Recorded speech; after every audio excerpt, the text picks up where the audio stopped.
Je milite pour défendre l'idée que tout ça ne sert à rien. C'est-à-dire que l'exploration de l'espace, se poser sur Titan, ça ne sert pas à grand-chose, si ce n'est qu'à nous faire rêver, parce que c'est aussi finalement un moteur puissant de l'humanité d'aller toujours découvrir de nouvelles terres, de nouveaux endroits.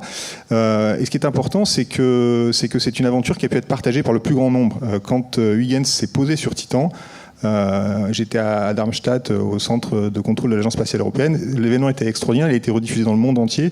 Et je pense qu'on a été nombreux, et comme Philae récemment, peut-être plusieurs d'entre vous ont suivi l'atterrissage, on a été nombreux à se dire « Waouh, c'est superbe, c'est magnifique ». Pourquoi ? Parce qu'on découvre pour la première fois un paysage extraterrestre, parce qu'on a le sentiment de vivre une aventure unique. Voilà, c'est la première fois dans l'histoire de l'humanité qu'on se posait sur Titan, c'était quand même extraordinaire.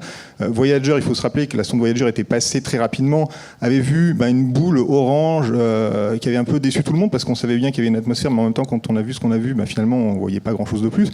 L'intérêt des instruments qui ont été embarqués sur Cassini, c'est d'avoir pu traverser, percer cette couche opaque et enfin révéler des paysages qui étaient très surprenants. Et quand Huygens se pose, voilà, on voit quelque chose qu'on n'a jamais vu.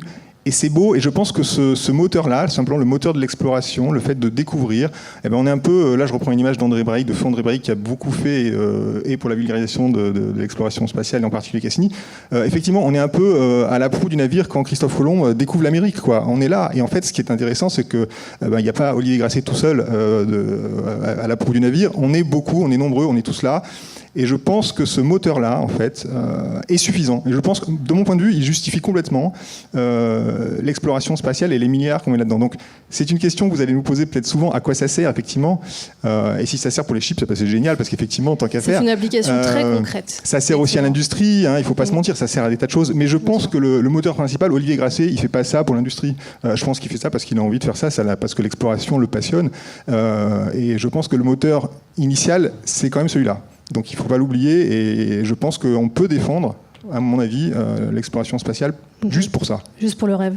Le côté fédérateur aussi. Le rêve, la découverte, et puis l'exploration, et puis pas que le rêve, aussi l'expansion du domaine de nos connaissances. Enfin, c'est clairement ça, donc c'est la découverte. C'est le Labo des Savoirs.